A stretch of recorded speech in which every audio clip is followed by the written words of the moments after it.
자, 이어서 디모데전서 마지막입니다. 6장 17절부터 21절까지 마지막 절까지. 그래서 오늘 오후 예배까지 해서 디모데전서를 강해를 마칩니다. 자, 우리 17절부터 21절까지 제가 17절을 먼저 읽겠습니다. 내가 이 세대에서 부한 자들을 명하여 마음을 높이지 말고 정함이 없는 재물에 소망을 두지 말고 오직 우리에게 모든 것을 후히 주사 누리게 하시는 하나님께 두며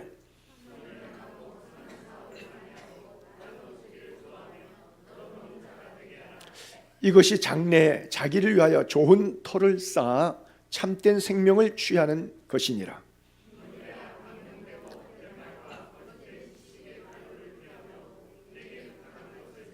다 같이 이것을 따르는 사람들이 있어 믿음에서 벗어났느니라. 은혜가 너희와 함께 있을지어다.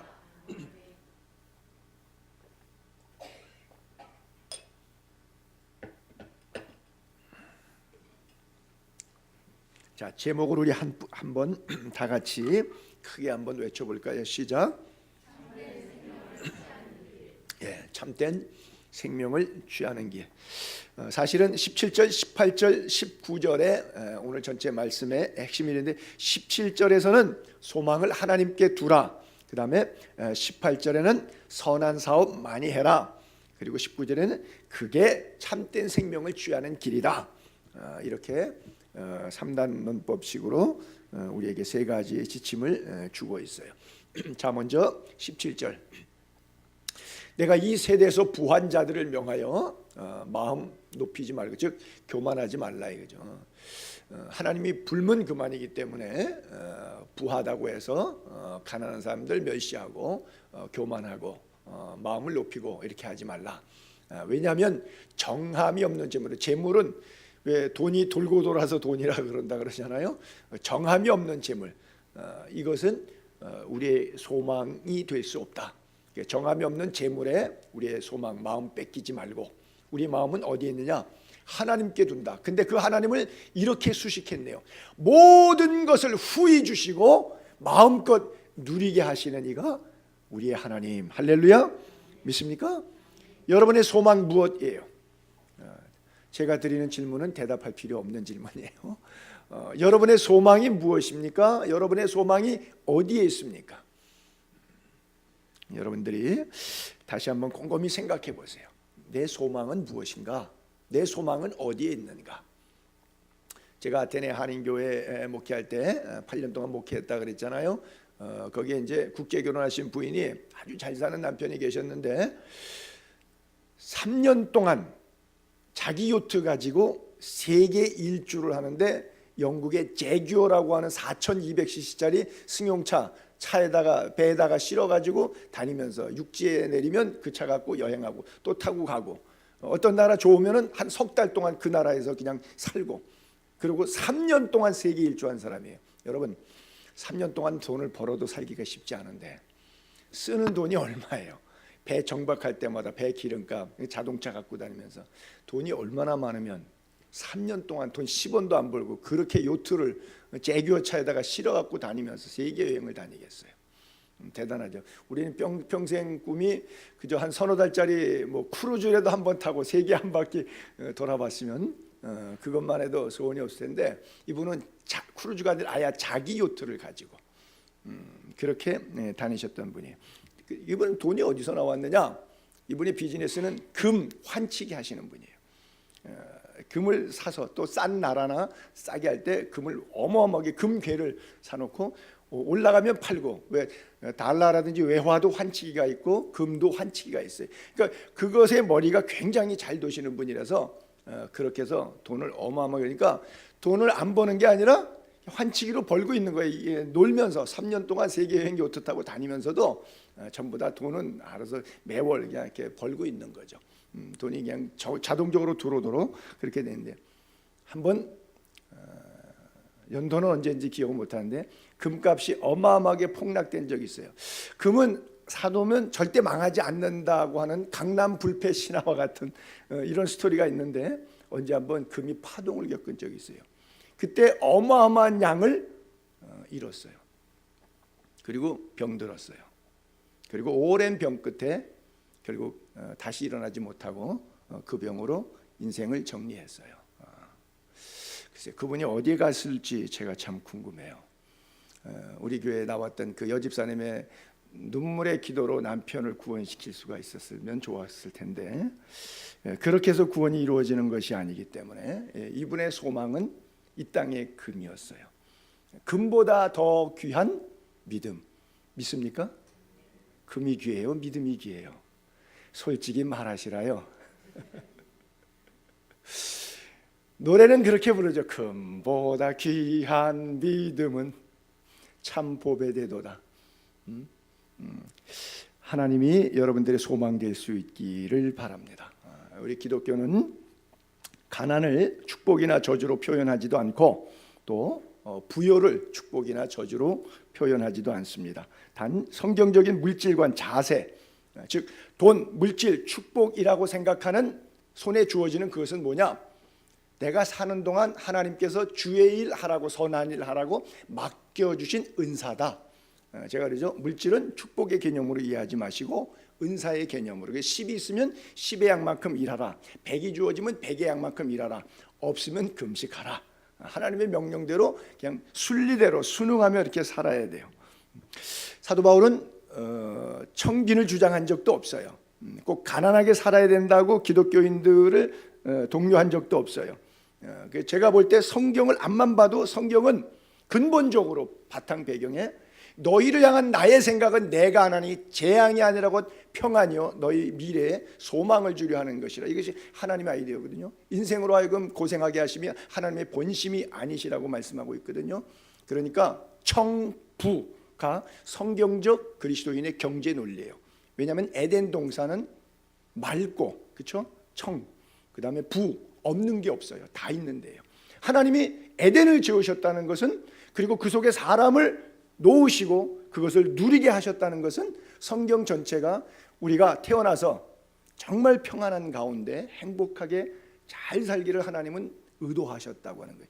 우리가 죄 때문에, 욕심 때문에 시기, 질투, 미움, 다툼, 원망, 이것이 스트레스가 돼가지고 병이 되고 아주 엄청난 고통과 마음에 짐을 갖게 되는 것이지, 그 욕심 내려놓고 죄에서 떠나서 하나님의 말씀대로 의대로만 살면 하나님이 가장 편한 시온의 대로를 열어주셔서 평강의 항구로 우리를 인도해 주신다.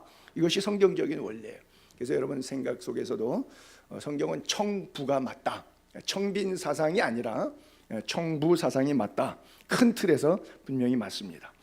자, 그래서 있던 없던 그게 중요한 것이 아니라 내가 있을 때는 있는 가운데 나와 함께 하신 하나님, 없을 때는 없는 가운데 나와 함께 하신 하나님, 있고 없고와 상관없이 늘 나와 함께 하시는 하나님, 그 하나님을 경험하게 되기를 바랍니다. 빌립보서 4장 12절에 사도 바울이 그렇게 고백하죠. 나는 비천에 처할 줄도 알고, 어떤 때 비천해졌어요. 또 반대로 풍부에 처할 줄도 알고. 바울이 엄청 풍성했어요. 모든 일, 곧 배부를 때도 있고 배고플 때도 있고 풍부할 때도 있고 궁핍할 때도 있고 어떤 상황에도 처할 줄 아는 일체의 비결을 배웠노라. 결론이 뭐예요? 내게 능력 주시는 자 안에서, 즉 예수 그리스도 안에서 내가 모든 것을 할 수 있다. 나는 괜찮다. 예수 그리스도 안에 있기 때문에 이런들 어떠하리 저런들 어떠하리, 나는 모든 것을 할 수 있다. 마음의 평강, 오직 나의 삶에 주님이 왕이시다. 이것을 고백하고 있는 것이죠.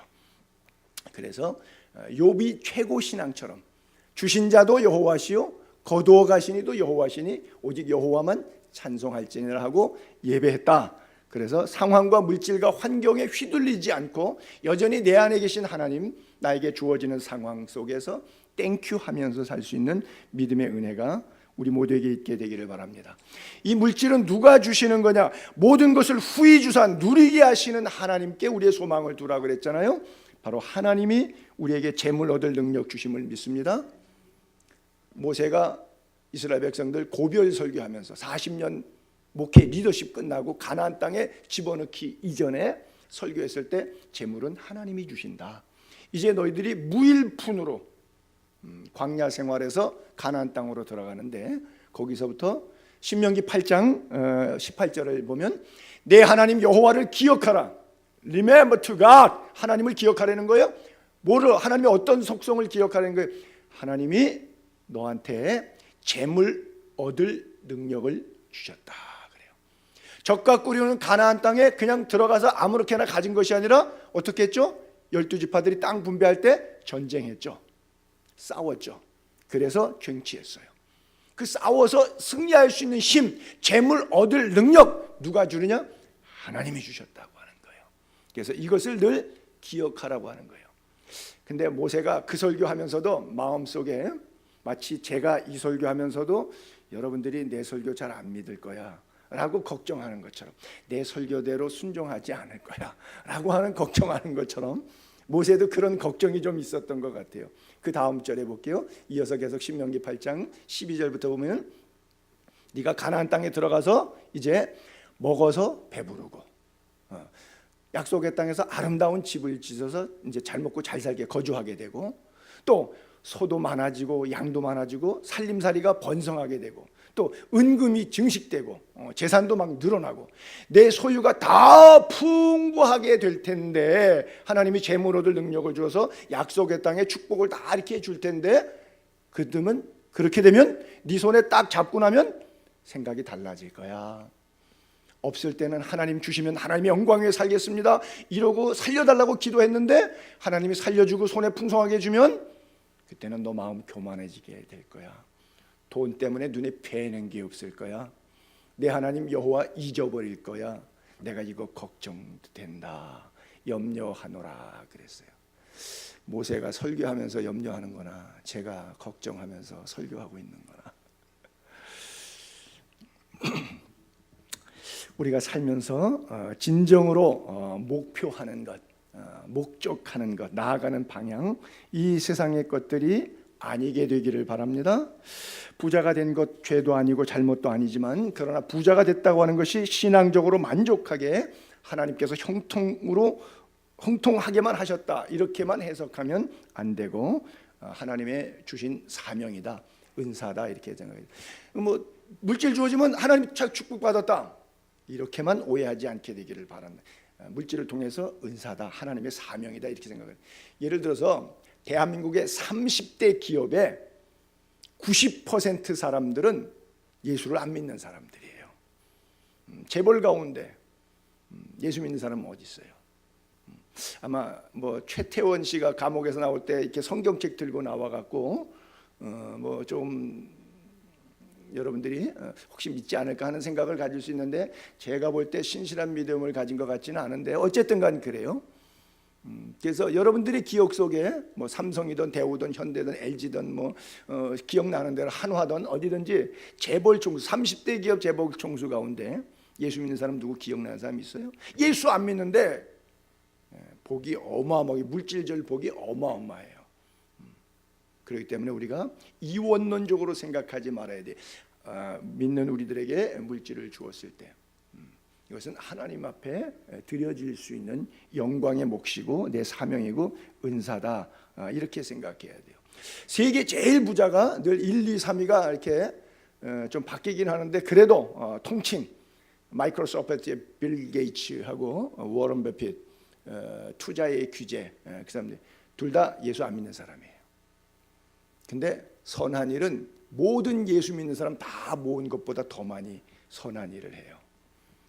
참 아마 미국이라고 하는 토양 자체가 기독교적인 문화 배경과 도네이션이 잘 정착되어 있는, 그래서 미국은, 한국도 이제 그게 왔지만 미국에는 헌금하고 도네이션하고 좋은 복지 사회 구제하면 그거를 세금에서 다 빼주잖아요. 이 제도를 정착한 나라가 전 세계적으로 미국이거든요. 이 기독교 정신이었잖아요. 물론 이제 대한민국도 뭐 이미 그렇게 됐습니다. 이제 법적으로. 근데 이제 그게 다 됐는데, 처음에 시작할 때는 나중에는 이제 퍼센트를 점점점 줄이죠. 왜? 이것을 정직하게 집행하지 않고 이상하게 집행하게 되냐. 교회에서 헌금 안 했는데 헌금한 것에서 세금 가짜 영수증 만들어주고 뭐 이런 일들까지도 비일비재하게 있다 보니까 신용도가 떨어졌어요. 그래서 이것을 악용한 것이죠. 이래서 우리가 그만 먹칠을 하고 말았는데, 어쨌든 우리의 목표는 세상이 아니고 세상의 것들이 아닙니다. 우리의 목표는 재물이 정함없는 재물에 소망을 두는 것이 아니라 모든 것을 후히 주시고 누리게 하시는 하나님께 두는 것이 우리의 삶의 신앙의 근간입니다. 지난 시간에도 했지만 아굴이 잠언 30편에서 그런 기도했잖아요. 하나님, 내가 기도하는데 부하게도 마옵시고 가난하게도 마옵소서. 부해갖고 하나님이 어디 있냐? 야, 내가 먹고 사는데 무슨 하나님이 필요해? 이 지경 될까봐 걱정입니다. 또 너무 가난하면 남의 거 슬쩍슬쩍하고 뭐 탈세하고 도둑질하고 사기치고 비인격적으로 놀고 막 이럴까봐. 이러면 하나님 영광 가리잖아. 그리스도인의 모습 자세는 아니잖아. 그러니까 나로 하여금 부하게도 마옵시고 빈하게도 마옵시고 나로 하여금 일용할 양식을 달라, 이렇게 고백했잖아요. 그래요. 여러분들에게 이러한 은혜가 있게 되기를 바라고 그 일용할 양식이 선한 일을 위해서 더 커지고 더 풍성해지기를 바랍니다. 찬송가 가사 한 말에도 그런 거 있죠. 이 몸의 소망부엔가 우리 주 예수뿐일세. 우리 주 예수밖에는 믿으리 아주 없도다. 맞아요? 그래요. 하나님께서 우리에게 각자에게 주시는 은혜들을 따라 믿음 안에서 영적인 인사이트로, 영적인 그 통찰력으로 사건과 사물과 상황을 바라보는 눈을 갖게 되고 또 성경을 열어서 내 신앙의 현주소 위치를 정확하게 분석해 보게 되기를 바랍니다.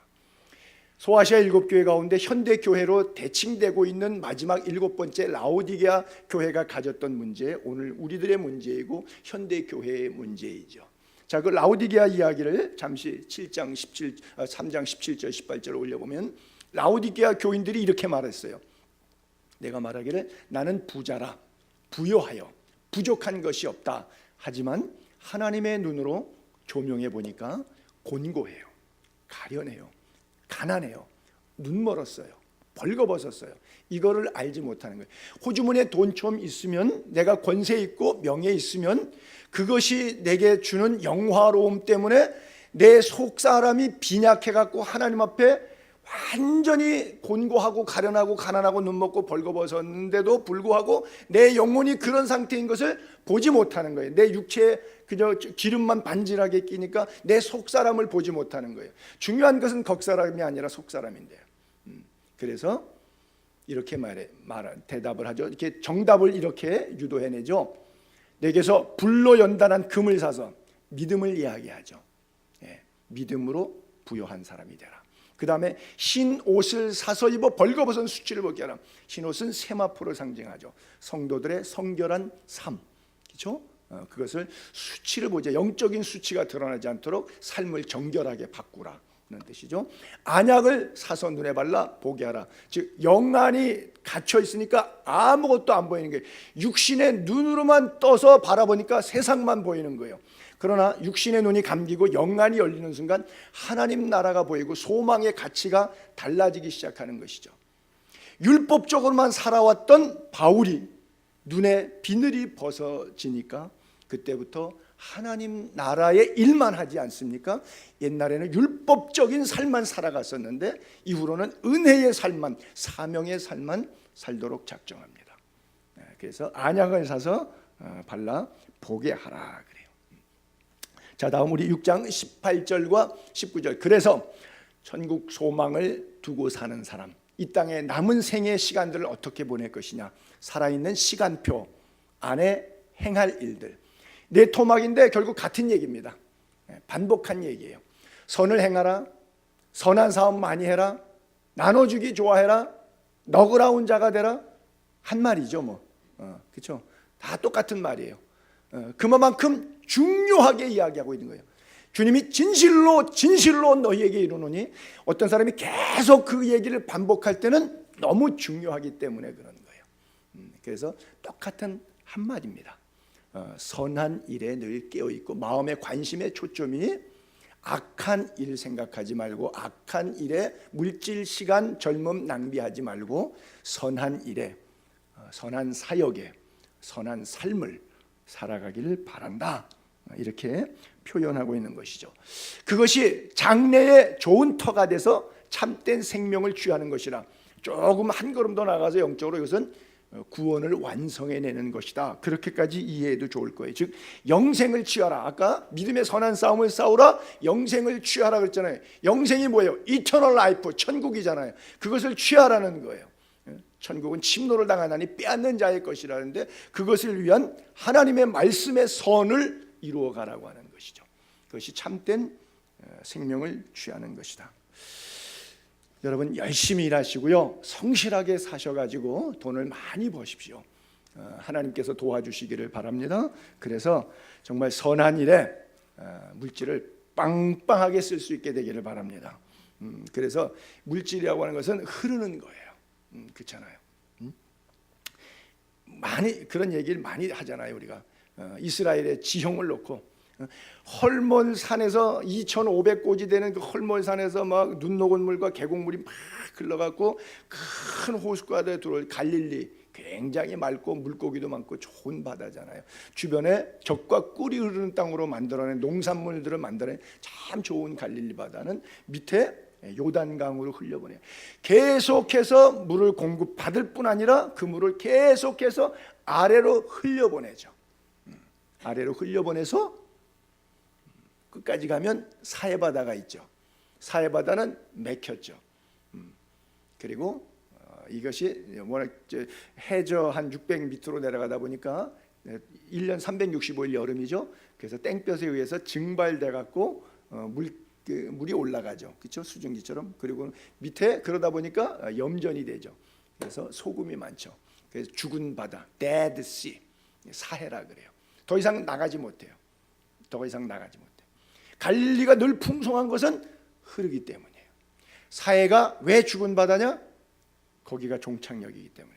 마지막 종착역은, 종점은 죽음이에요.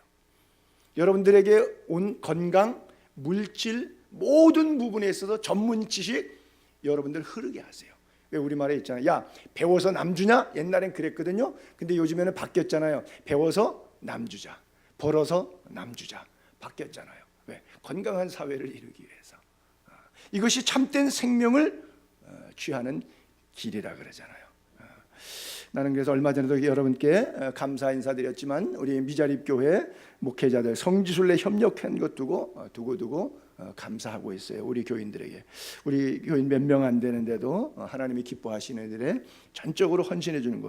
야, 돈은 그런 데 쓰는 거다 하는 그런 프라우드함이 있어요. 여러분 교회 역사, 신약교회, 예루살렘 교회가 제1호 교회고 수백만 교회 가운데 이제 2000년 동안 예수의 교회까지 오늘의 교회 전체 흐름 보면 제일 타락했을 때가 지금부터 약 500~600년 전이었습니다. 제일 타락해요. 교회가, 여러분 교회 그럼 초대교회 박해받는 교회, 가난한 사람만 모였던 교회, 배우지 못하고 천박하고 어려운 사람들, 정말 빈민층이 모였던 데가 교회 아닙니까? 기독교 100년 전에 대한민국에 전례했을 과정에서도 양반들은 믿지 않고 주로 상놈들 계층 사람들이 많이 믿었던 것이 우리 교회 아닙니까? 그건 2000년 전에 교회, 신약교회가 시작할 때도 그래요. 근데 교회가 언제가 제일 타락하고 변질됐죠? 500~600년 전에 르네상스, 문예부흥, 돈이 많아요. 그래서 교회가 돈도 있고 교회가 권력도 줬어요. 그래서 교황이 황제까지 임명하는 단계까지 왔어요. 괜찮게 된 거죠. 교회가 돈이 많고 권력까지 줬으면 복음화하는데 더 좋을 줄 알았는데 반대가 됐어요.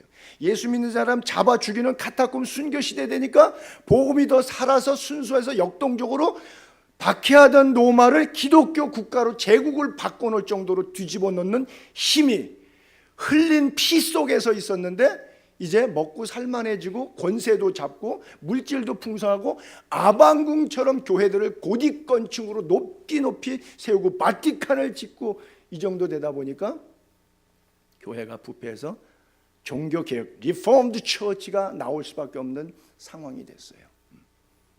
르네상스 산업혁명 이후에 문화부흥 때문에 쿠텐베르크 독일 사람에 의해서 인쇄본이 나와서 책을 찍기 시작하니까 개인의 손에 없던 성경책이 드디어 인쇄술이 발달되면서 개인의 손에도 하나님의 말씀이 주어지는 은혜와 축복을 누리게 돼. 이 얼마나 영광스러워요. 그 권세와 부를 참 멋있게 쓰는 거죠. 그러나 이면에 뭐를 또 찍습니까?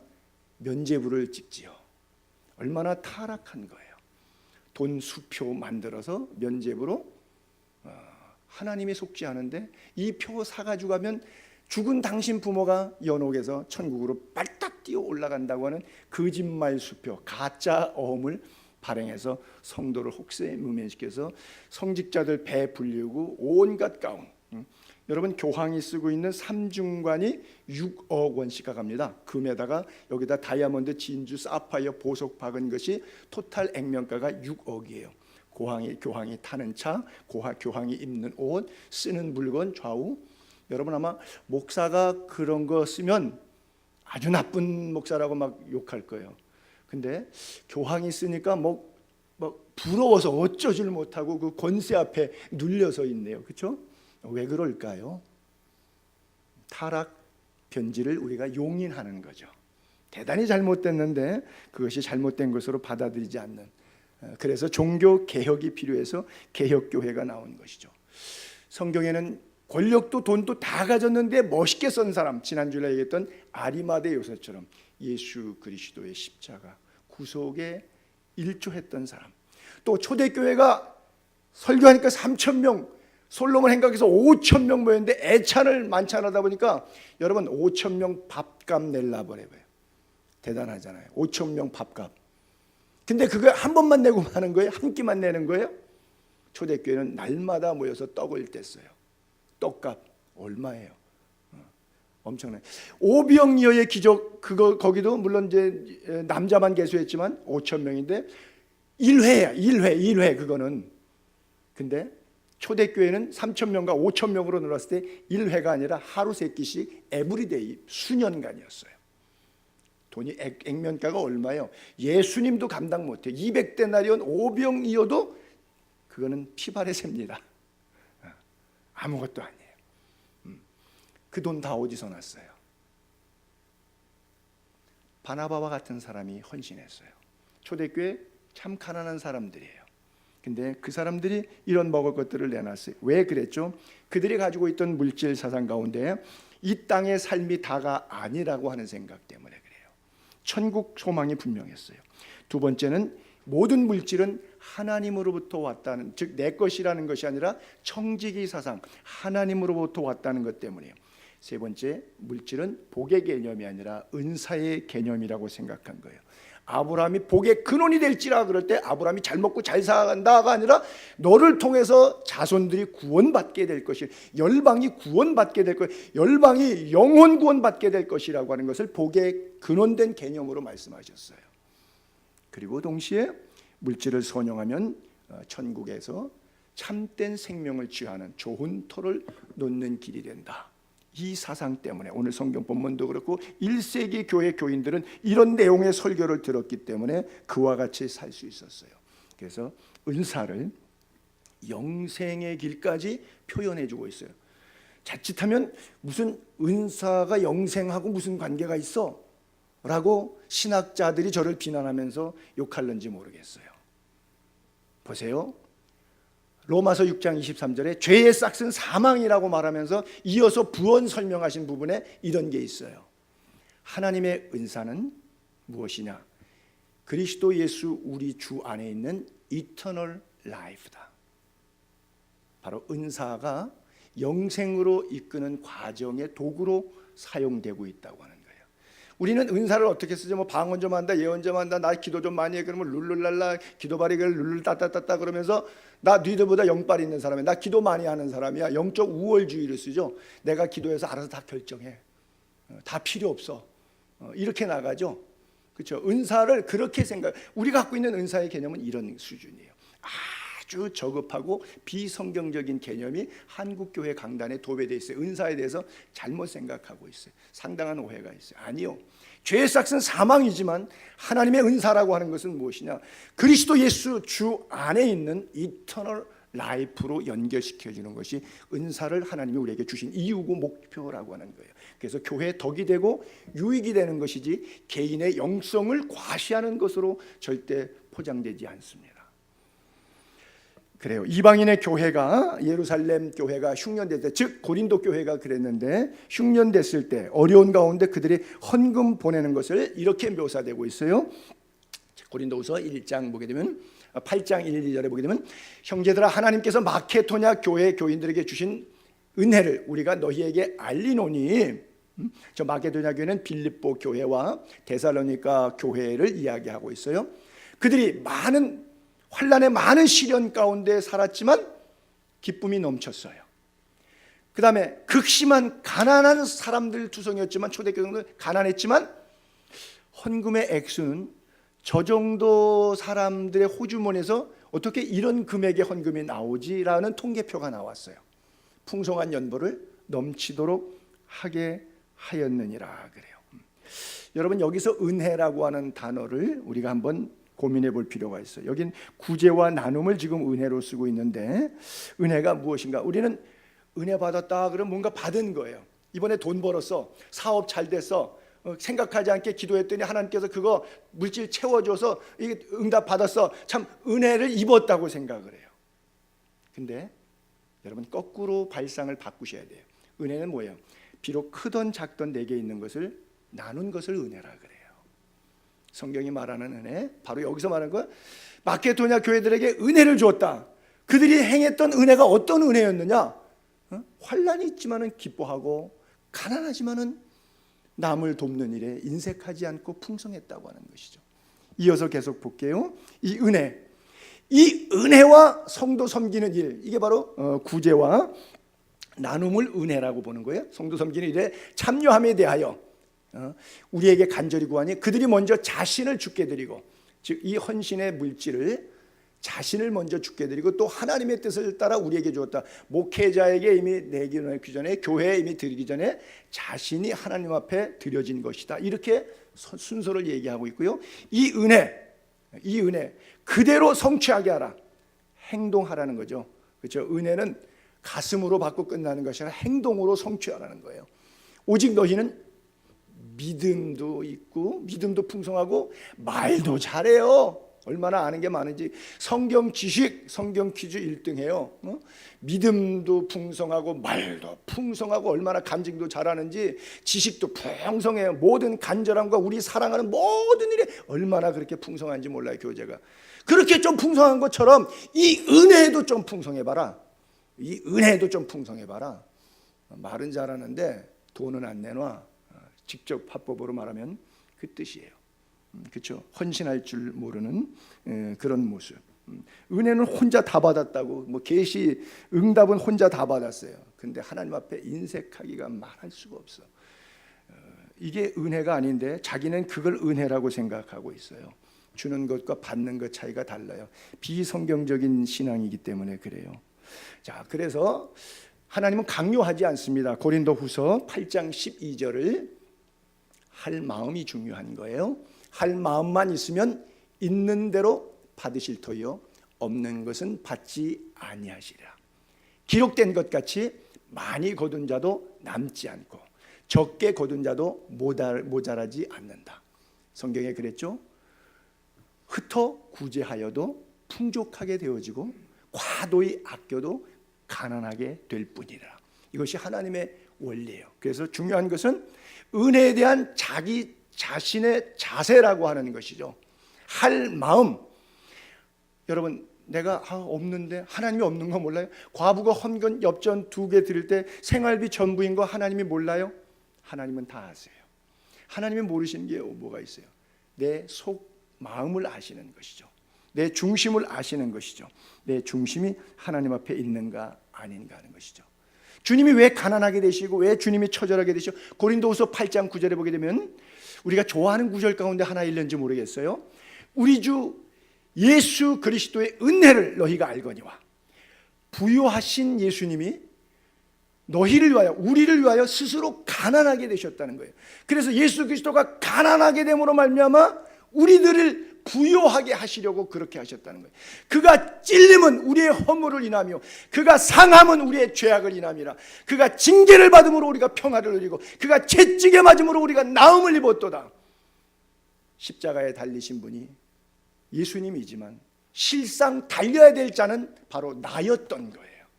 근데 내가 그렇게 비참하게 죽어야 되는데 내 죄 용서하시고 나 대신 주님이 그렇게 십자가에 지신 거예요. 나의 가난한 문제를 해결하시기 위해서 비천해지시고 채찍 맞으시고 천박해지시고 가난해지시고 거지왕 심춘삼처럼 12명 제자 데리고 13명이 떼거지처럼 돌아다니면서 오늘은 이것 내일은 저것, 너희가 나를 따라 인자는 머리 둘 곳이 없다. 들에서 격려하시니까 머리 둘 곳도 없이 야곱처럼 들 돌베개 하고 주무시면서 들녘에 3년 동안 그렇게 공생애를 살아오셨던 분이에요. 왜요? 얼마든지 왕궁의 왕으로 메사야로 크리스토스로 오실 수 있는 분인데 그렇게 안 오신 이유가 뭐예요? 우리를 위해서라고 말씀하고 있어요.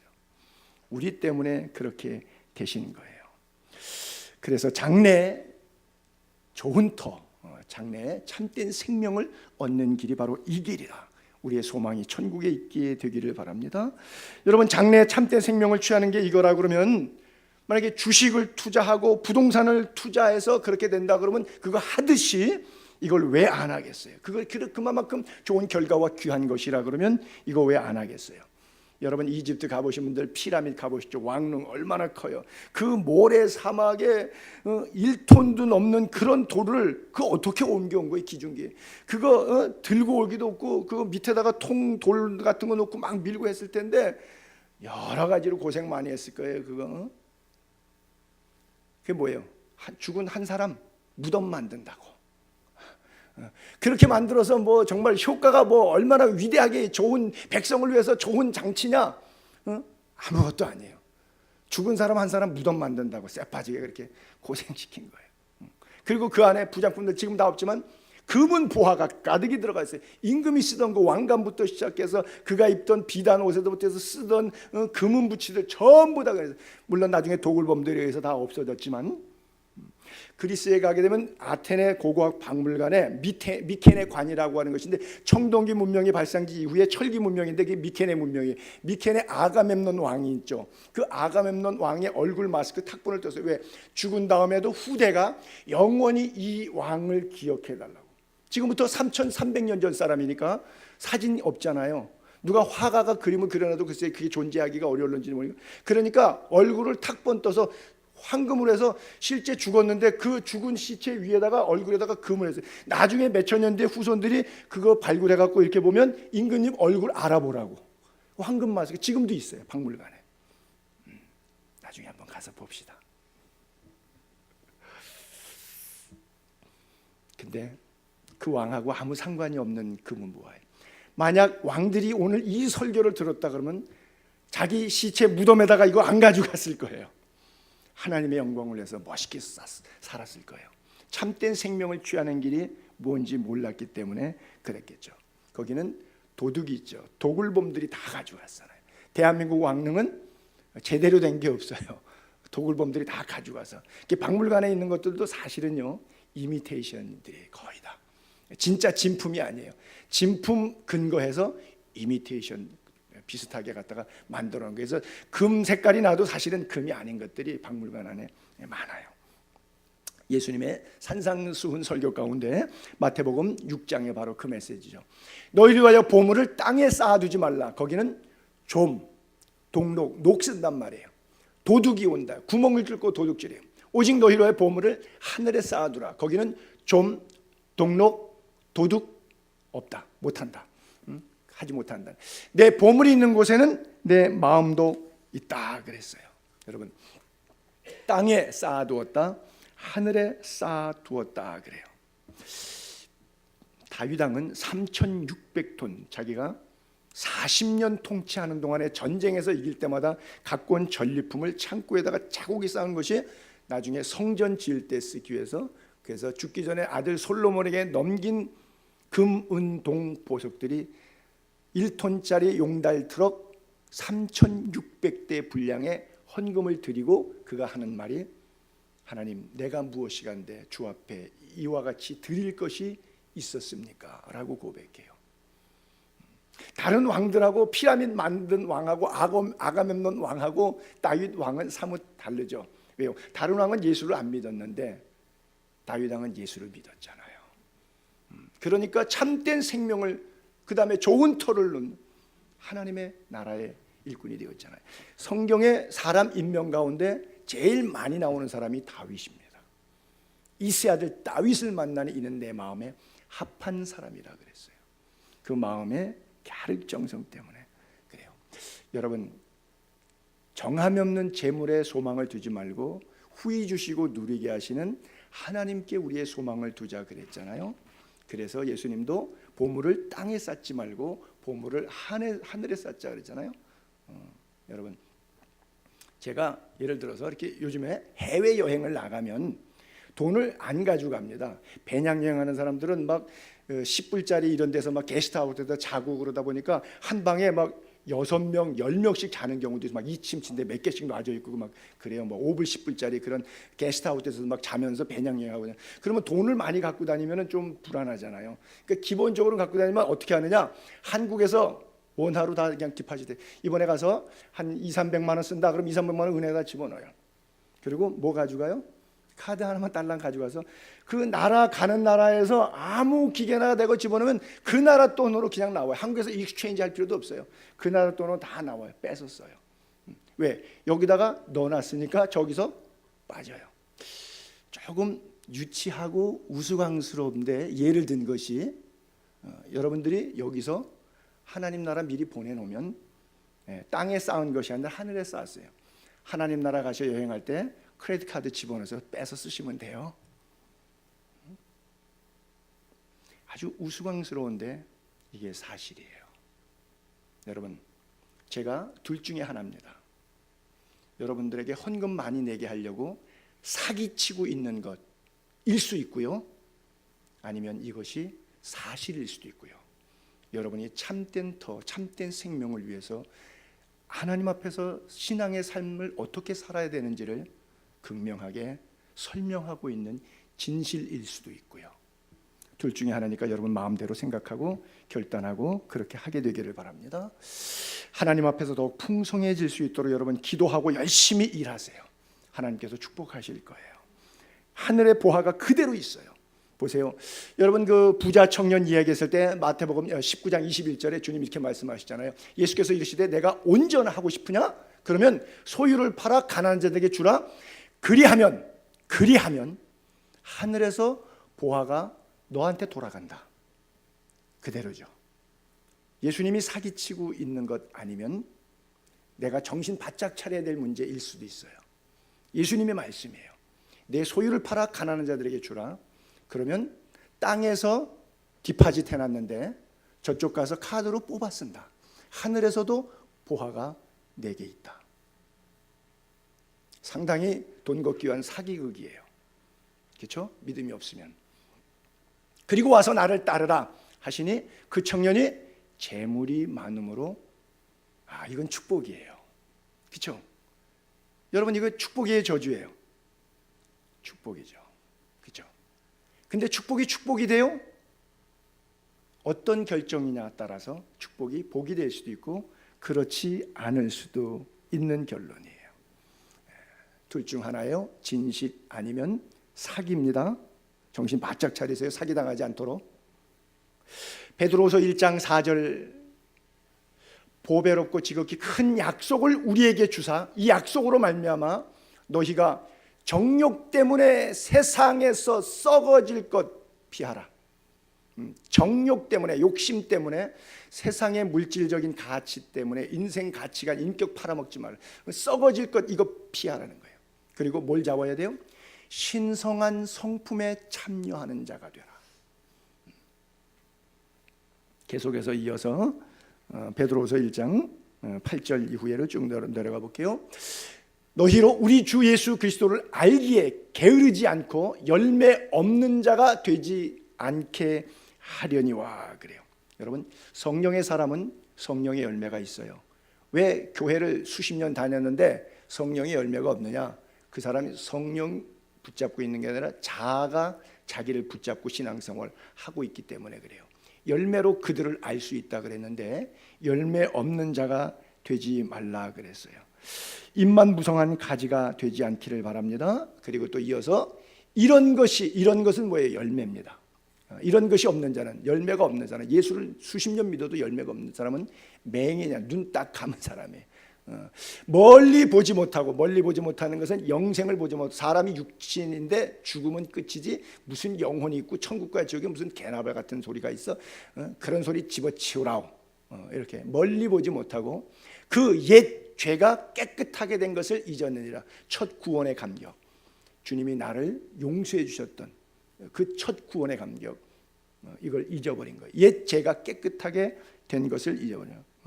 얼마 되지 않아서 그걸 다 이제 구원의 감격 상실한 거예요. 첫사랑의 감격 다 상실. 그러므로 형제들아 더욱 힘써 너희의 부르심과 택하심을 굳게 하라. 왜 예수 믿고 사는지, 너 왜 교회 다니는지 이거 분명히 확실하게 하라는 거예요. 굳게 하라.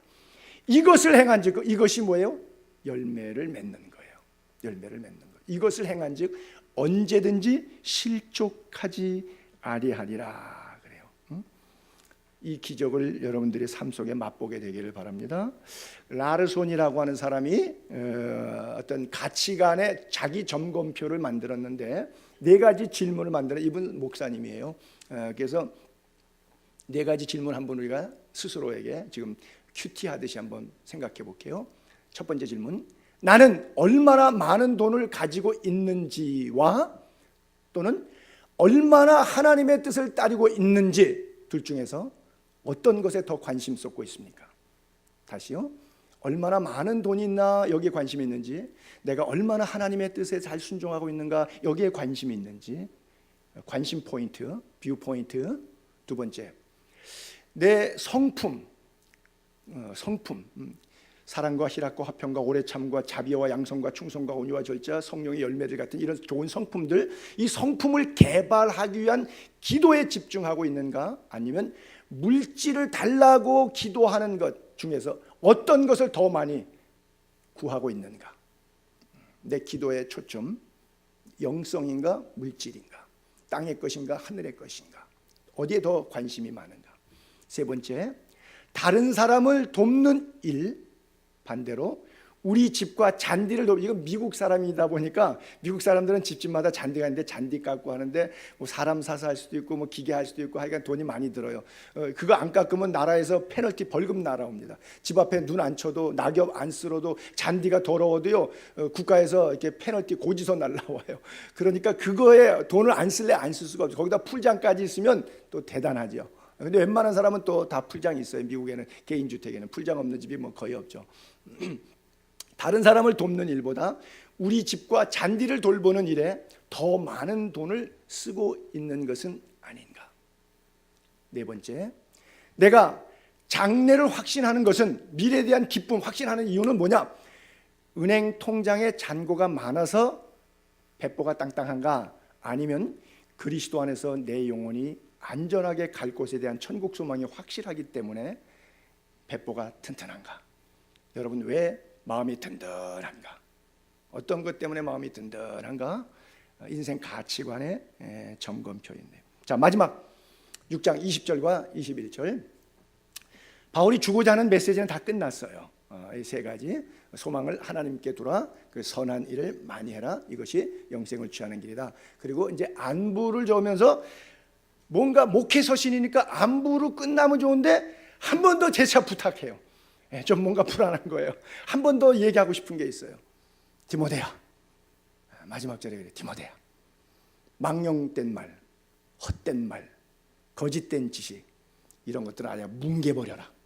누가 어떻게 거짓 교사가 나와서 교회에 쓸데없이 망령된 소리하고 헛된 소리하고 잘못된 지식 가지고 아는 척하고 떠들어대면 뭉개버려라.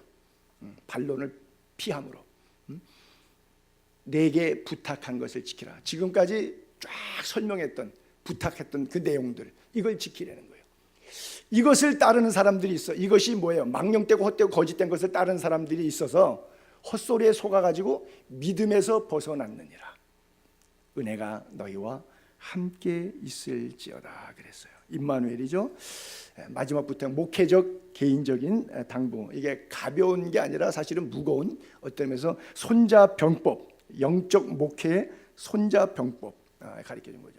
여러분, 신앙에서 뭐가 가장 중요하고 뭐가 문제인가 하는 것을 여기서 진단해 내라는 거예요. 그 말이 잘못된 가르침, 복음의 본질을 왜곡하는 것, 저도 강단에 쓸 때마다 내가 설교를 통해서 복음의 본질을 왜곡시키거나 혹시 기복신앙으로 몰아가서 성경을 오해하게 만들까 봐 떨며 두려움이 있습니다.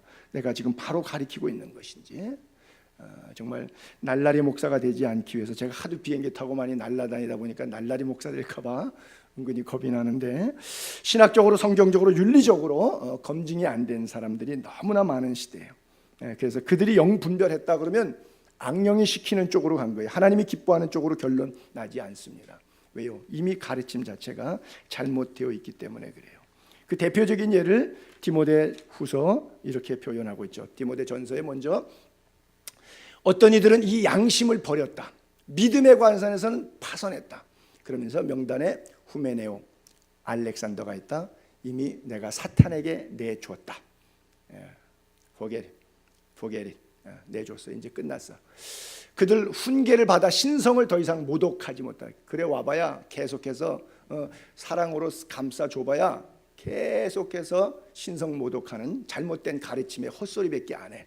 그래서 이미 사탄에게 내줬어. 자기 갈 길 가게 내버려줘. 그게 후메네오와 알렉산더라고 하는 사람을 그렇게 얘기하고, 또 아시아에 있는 모든 교회들이 나를 버린 일을 내가 하느니 그 중에는 부겔로와 허모게네라고 하는 사람이 사도 바울의 사역을 버렸다는 얘기는 방해했다라고 하는 의미가 그 속에 포함되는 게, 이게 뭐예요? 믿음에 관해서 파선했다라고 하는 거예요. 여러분, 파선하면 생각나는 거 있죠? 양팔 벌리고 뱃머리 앞에 쓰는 거 뭐죠? 107년 전이죠. 그렇죠? 1912년 4월 15일이니까 내일 날짜네. 딱 만 107년 전에 영국에서 대서양을 횡단하던 타이타닉호, 하도 많이 듣고 영화 많이 보셨을 거예요. 암초가 있는데 계속해서 무선이 들어와요.